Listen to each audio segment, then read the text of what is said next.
HIPMAT, embrace its academic and professional reputation that has trained over 15,000 professionals in 10 years. Embrace HIPMAT's numerous professional programs from HND to BTech, BSc, and MBA in the schools of Business and Management Sciences, Engineering and Technology, and the School of Transport and Logistics. Embrace HIPMAT's professionalism, excellence, and consistency with solid mentorship from the University of Bamenda and the University of Boya. Embrace HIPMAT's skills, development, expertise, and career orientation via workshops and academic field trips. Be part of the HIPMAT family. Visit our Boya campus at Checkpoint Moliko and Douala campus at Carrefour Yoro, Jos, Bonamusali. Contact 683-70-1720. The Higher Institute of Business Management and Technology, the University Institute for Professionals. Good evening, televiewers. You're welcome to Prime. We are the first edition for the week, and are going to be looking at two key topics today regarding the position of the Prime Minister of Cameroon. We are going to start with the COVID gate that is rocking Cameroon. We are going to be asking whether the Prime Minister should be held accountable for the mismanagement of the funds. Should he be scapegoated following many calls by Cameroonians for his resignation? And we also are going to be looking at the position of the Prime Minister as held by an Anglophone. Is he truly the head of government? We are discussing this with panelists who are seated already with us. Two of them are here with us. Dr. Nick Ngwanyam is a seasoned educationist. He is a politician and a social entrepreneur. Good evening, welcome. Thank you very much. We are dealing with some very sensitive issues tonight, and we hope that we will just be able to talk about principles so that we learn from the mistakes and the experiences of others, so that we can build a better nation.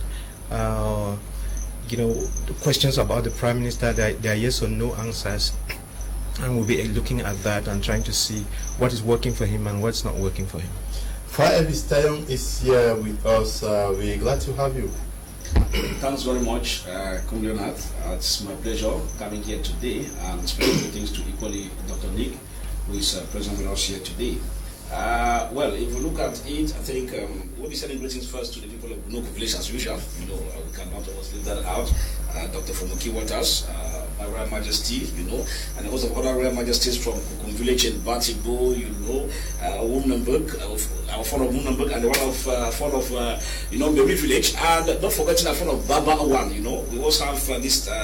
Anyway, it's probably a privilege for me always being closer to royal men and people of royal family. So I think we'll be glad. And but the main issues are at stake, and we think that we'll be trying to put in place our small and modest contributions to get things straight. Okay, Dr. Nick Ngwanyam, can you understand the so much talked about the Prime Minister and his resignation and all these calls? Why? And the responsibilities were put in his hand to solve the problem. And if he didn't have the skills and the opportunity to solve the problems, and there was a wastage, then he has some questions to answer whether he took the penny or not. The issue is not whether he took the penny. The issue is that responsibilities were given to him, and those responsibilities were mismanaged, and Cameroonians bottom line. And it's very easy to understand where this came from. We are not saying that he stole or he didn't steal, because he knows best whether he took a penny or not. That has got nothing to do with us, and there are people who are charged with looking at that. But we are looking at his position as the Prime Minister and head of government. Whether he has power or not, I don't care about that, because you are the Prime Minister and you are given a responsibility, and you spoke to the nation, and the nation listened to you, and they were following your instructions. If you didn't do your homework, that's your cup of tea. But this has to do with the management of COVID funds. Yeah, when we talk management of COVID funds, it's management of the whole package, it's management of everything, and the funds were there to oil the machinery. So the question is, why didn't it work out well? Problems we are having here, if you look at closely, there are problems that have to do with respect for truth. If you have the capacity to respect the truth and work based on principles, it doesn't matter how difficult the problem is, you will solve it. But of course, you are not called upon to solve all problems. But if in the course of solving the problem, it's very difficult, then you would ask for some people to give you ideas how best to solve the problem. And if you come and tell people, Cameroonians, that this is too difficult for me, I can't solve it, there's nothing wrong in it. You just tell people, I can't handle it. But if you can't handle it and then you let things drift away and there's this chaos, then you've got some questions to answer. Okay, you got some questions to answer. How do you understand this far as Tayon that question and asking for the resignation of the Prime Minister because of what is happening? What could be the intention? Is it love for the country? Is it patriotism? Well, if some persons are talking about resignation of the PM, it would be for two reasons. The first one would be for the love of the country, because they have not been able to x-ray their minds to find exactly why for the PM to resign.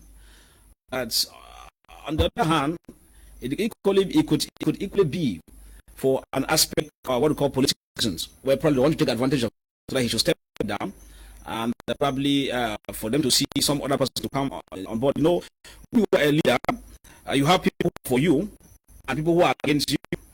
And for people who are against you, there are some who might be against you for reasons best known to them, and there are others who might want things to be right, and so they have a joining course they take to talk about your resignation. But generally, I look at it is that we first of all have a problem in the country. Especially in Africa, I think the culture of resignation. If you look at it, I would let you know that if you come to the resistance movement, for example, we understand that at the point in time, come to suspended his duties and had to go out of the service.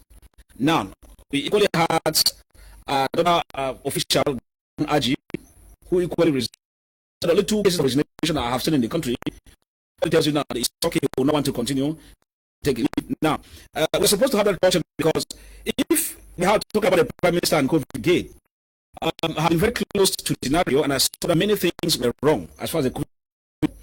Under normal condition, even if before people are asking for the resignation of the PM, I was still thinking that the PM would have done a lot of good by resigning, because when you have a responsibility, it gets to a point where probably things is not due to managerial errors. At a point in time, it will be dignifying. If you get one time say, okay, I'm sorry, probably I cannot keep up to this because I feel that I'm letting the people down, I think it will be more dignifying. So if people call on the PM for reasons they know, as I said, others are political, for others is also of the nation, I think that it is normal, because we're talking in a situation whereby we have freedom of expression. People have the right to tell you whether you are doing well or you're not doing well. But then we have the issue of what we call political accountability. Political accountability, it tells you that it is the duty of the state to let people know how affairs of the country is being run. When it started, we had trust of $1 billion that was given by the head of state. And then other companies, well-renowned companies in the country, equally chipped in. That first part of the budget, nobody, I repeat, nobody has taken the pain to explain to Cameroonians that out of the $1 billion the head of state gave, out of this money that this company gave, this is how we have gone as far as its usage is concerned. And so at the end of it, if we come down to a situation whereby IMF is forcing things to be brought to the limelight, I think that's but normal. Because I don't know how you explain to me that instruction leaves the presidency, it bypasses the PM, it goes to the director of finance and the minister of public health, instructing him to pay Medicine Cameroon SA and a host of other companies amount of budget allocation. Now you start asking yourself, but where is the case of the position of the PM, where all these things bypass and they pass in front of him? And again, I think that when we look at this situation, those who say the PM should resign, they could equally have another point in time, because as I said, if you are a leader, you must be able to accept responsibilities when you fail. Just like the head of state, President Probia, should be able to accept responsibility that he has failed Cameroonians in giving them what it takes for them to live up to standard, and also the quagmire we find ourselves. But when we live in a situation whereby we shift blames, and give to other persons, we are not doing justice to ourselves. Come to think of it, that if we talk about the COVID gate, people talk about the PM to resign and all the like.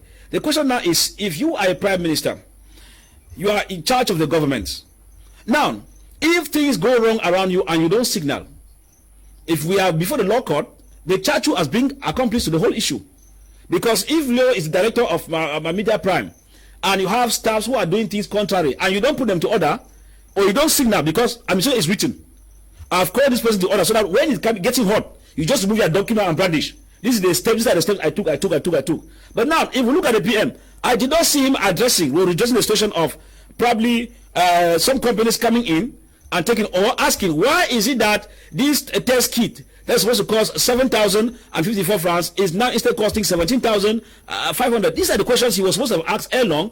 And at a point in time, we're expecting that at the time that this issue were unfolding, the PM was supposed to have hit the table. You called for a cabinet meeting and you asked the Minister of Scientific and Technical Research that why is this thing like that, this thing like that. But if you wait first for findings to be brought in before we start talking about whether we are going or we are coming down, I think, Mr. Leo, it is a big managerial error. And as I said, in democratic countries, when you falter in these kind of things, you resign. Yeah, but you see democratic country, Cameroon is an advanced democracy. No, not advanced. Cameroon is still far from that democracy. Yes, Cameroon is a kangaroo system. Do you understand the motives and the possible sources of this cause? Isn't it also a cabal that is wanting to pull the legs of the Prime Minister? How do we understand in a country where hardly have we seen a move wanting a minister to stand down because of the crisis, and yet today we are calling on the Prime Minister to step up? Thank you very much, Leo. Greetings to Dr. Nick and Fatayon. I think it is the right of every Cameroonian to speak out for the progress of this nation. You see, if there's a cabal, like you put, and the cabal thinks that the Prime Minister is not working well, or he has some funny skeletons, I mean, it is their right to come out and say, okay, he should resign. A cabal can be right when you are wrong. So there's no gainsaying. If they have to come to the fore to say, okay, resign, then go now on your scale and check what is going wrong. But I really think that the issue of the Prime Minister resigning, as far as the accusations of this COVID-19 fund is concerned, Fatayon rightly puts it, it's about accountability. And when you have a position of responsibility and you are not able to account for it, it is very but normal that people should call for your resignation. So, but again, when you look at the Cameroonian system of administration, the way the position of the Prime Minister, the way the Prime Minister comes to power in Cameroon, you understand that it is very difficult for him to walk on his own path, a sole path, without the attachment of other forces, which, of course, are going to put him as a scapegoat. Former Prime Minister Inoni Ephraim had a similar situation of a scapegoat. Sometimes not because he decided to spend the money alone or to mismanage alone, but when you have a position of responsibility, you can equally hit the table, because the Constitution, we know that the Constitution gives the Prime Minister the latitude to express power. You know, he can make Omar, it's option. If he leaves the presidency of the republic and the secretary generals over there to maneuver over his position, it is left for him. So people see you who is at that position. They don't look at the forces that are behind, pulling the strings and ensuring that they don't execute. So I think that so far money has been mismanaged. The person who is responsible is the Prime Minister. Cameroonians think that he should be accountable for. People have been resigning in other parts of the world. We've seen people resign in other countries. Okay. If he is not accountable for the money with his ministers, he should resign as well. Yeah, but as we speak, things have been taken back to the presidency, as we all know. Yes, but why is it particular with PM? Why is it particular with this PM? We have seen different previous PMs. We did not see this mobilization for him to be scapegoated. We have known that previous prime ministers have also had scandals. We have known, yes, but what is particular with him now? All right, thanks. This is it. What makes a person great? What is it that makes a person great? You see, Leo, let's say if I were the president now, because I know you and I know Jude, I could make you the prime minister and make Jude whatever, and this kangaroo man whatever I want because I have the power. But I confer power on you, which is limited to a certain extent. But when I'm putting you in a position, it's because I want you to be able to solve problems. I'm not putting you there so you should be praising me. That's just the bottom line. I'm not putting you there to become a choir. I'm not putting you there to be prostrating when I'm passing. No, I'm putting you there to address the problems of the people. Because when you solve the problems of the people effectively, then that protects me as the president, and that makes the government strong, and that makes the nation strong. But you see, you put in place people who don't have that capacity to solve problems, people who don't have the courage nor the wisdom to be able to face the truth. And this is it. The other prime ministers were lucky to get away because there were really no crisis. There were problems in the nation, but little things, but no crisis. And you see, Chidi was one of the greatest prime ministers amongst this lot. Not that he was as good as we would have loved him to be, but when you take the whole lot of them, 5, 6 of them, he stands out in the sense that he came in when there were crises, and he had the emotional intelligence to be able to articulate with the people on the street and articulate with the powers that be, and even lie to you, looking at you, and then you was even give him a beer to drink, because he had this convincing thing. And but in his real nature, he is a people's kind of person. But we're dealing here with some people who lock themselves behind doors and are doing whatever and don't really communicate with people. So that is the difference. So now, the two major crises hit the nation under Dion Gute, and these major crises just demonstrate that he doesn't have the capacity to solve problems. That's all.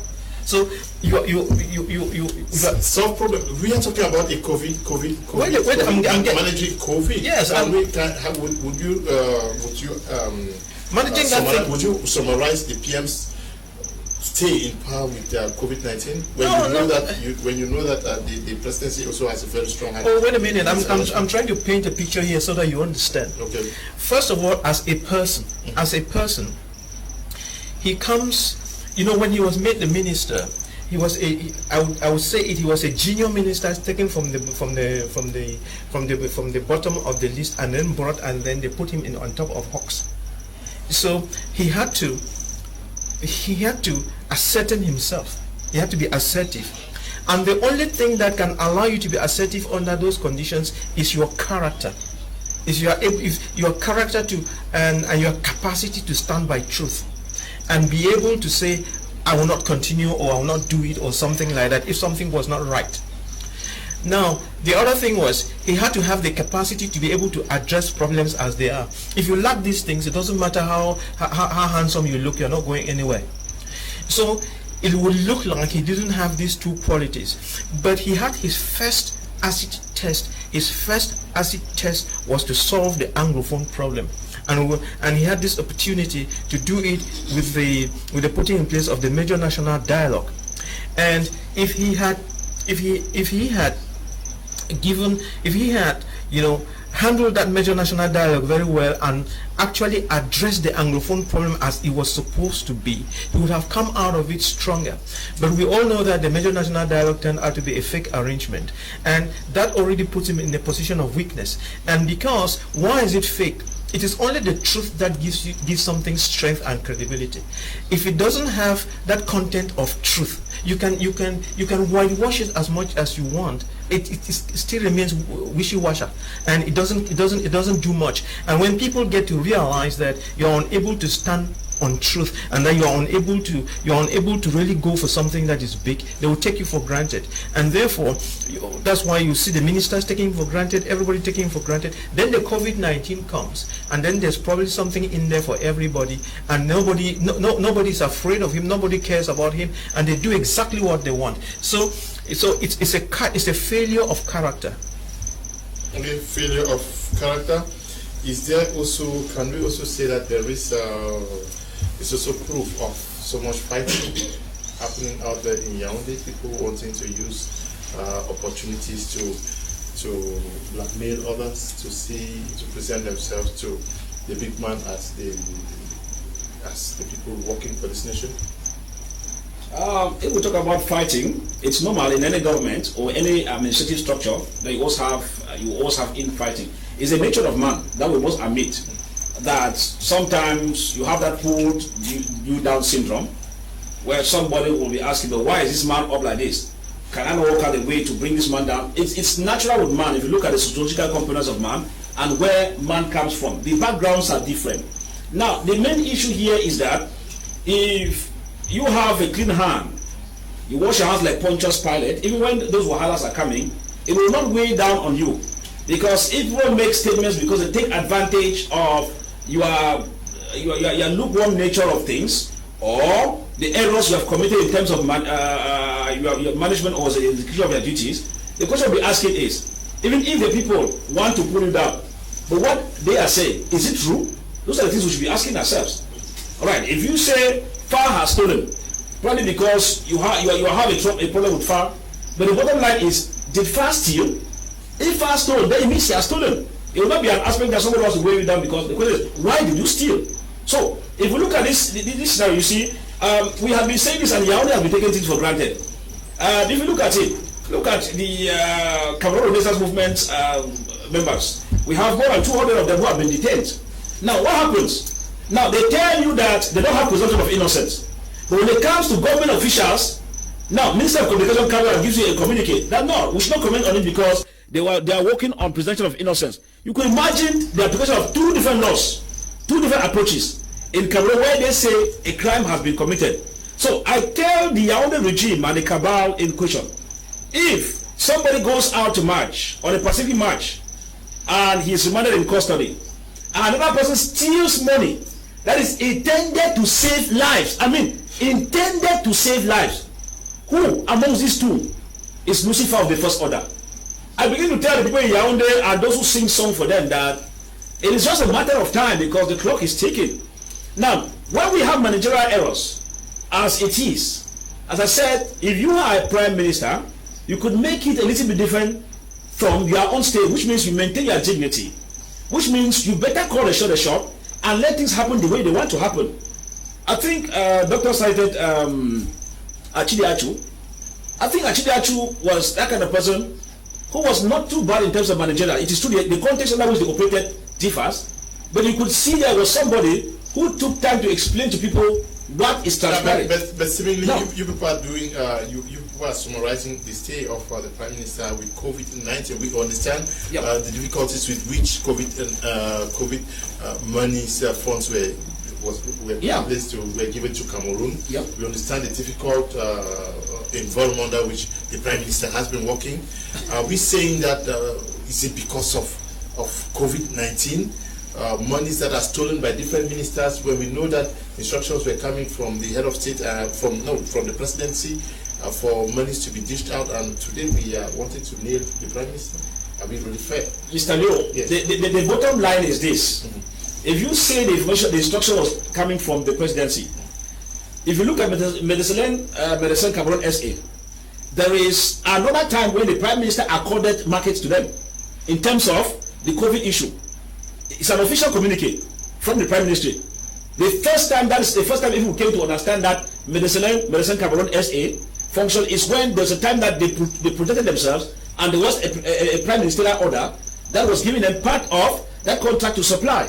That's the first part of it, before this other saga comes up. So at the end of it, Mr. Leo, what we're saying here is that if you are on board and presidency has its role to play, the question is, what role have you been able to play to also denounce that? Imagine that even the Prime Minister is also accused by the Special Criminal Court or is under investigation, so to say.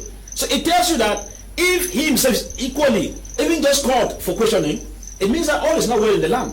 And so the question we're asking now is it not better for him, probably, while the presidency is doing his own part, to have equally accompanied the presidency in making sure that people who came in, who were not due to take part in this issue. Now look at it, Mr. Leo, talk about other centers of COVID. There was a center that was on the Lembe, and some of the stadiums across the country. You understand when the thing started.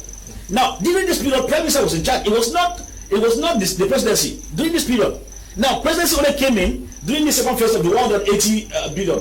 But at that initial stage, when the COVID started, 1 billion came from presidency from the head of state. Okay. The other money came. Prime Minister was in charge to see how it functions. But on the other hand, he stayed him quiet. So if he stayed quiet, he should take responsibilities of not being able to carry on his job. Therefore, anybody who says he should resign, not only him, the entire regime should go on leave. Okay. It's a kangaroo regime. Go on leave. Yes. Now, do we understand that monies were made available to different ministries? I'm sure the Prime Minister at this level, I don't know how much money was managed, but these monies were given out to the Ministry of Public Health. Ministry of Finance received money. It's massive. The Supreme Court also received money. And yes, but how do we want to put all of this on the head of the Prime Minister? Yo, I like the way the Post newspaper puts the headline. It really puts in quote licensed unruly ministers. Yes. Meaning that these unruly ministers are actually licensed by who? If you have to underline that word, is the key word, licensed by who? By the Prime Minister? If not, by who? Secondly, we've been talking here all along, and we are looking at the general perspective.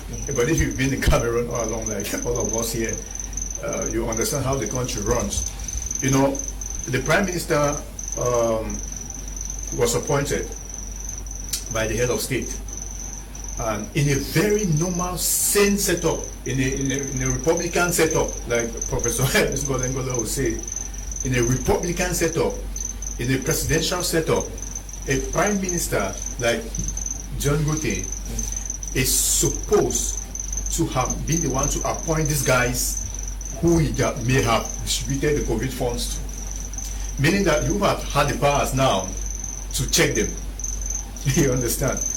It's difficult for him now to do that job because there's no minister, John Gote, that will take some kind of rules from Prime Minister John Gote. It's been happening like that in this country. You appoint me on the same day, a Prime Minister, a lead minister, a minister that is supposed to have been the one to influence the appointment of the team that he will work with. The Presidency of the Republic sits back and appoints people who have their autonomous, who have their very official reasons getting into government. They get there, siphon funds, and at every juncture it goes back to fall on the head of the Prime Minister because he's the one at the head of. So we're looking at the general perspective to say that he's supposed to resign, but again, understanding Cameroon political landscape, you understand that the man's hands are tied. He is at the point where all these things are happening. Maybe he does not even know 1/4 of what is happening. You see, the real people who are chopping this money, these COVID funds, they are there. They are there from a particular kind of, a particular group, a bourgeoisie group, a particular tribe and all that has been chosen and put in some places to chop the money. So it's really unfortunate for him, but this is the law. When the law is applied, you cannot begin to say something has happened there or there. The Prime Minister should take full responsibility, like Far said earlier, full responsibility of if the ministers under him are thievery, he is the one going to take the blame. Again, the Prime Minister of the Republic was supposed to be the one to influence the appointment of those he's going to work with. That's how it is done in the normal parliamentary system. Unfortunately, we have an appointment, we have a dictatorial system where people just stand and appoint people anywhere. So I really don't think it's a personal business for John Gote, but the ball is in his court, the cap is on his head right now. He has to wear it. Okay, yes, somebody is saying that I brought people who come up against the Prime Minister. I'm not sure that was my objective. Professor Boyumu, I don't know whether we are coming up against, or the panelists are coming up against the Prime Minister. This one says, good evening.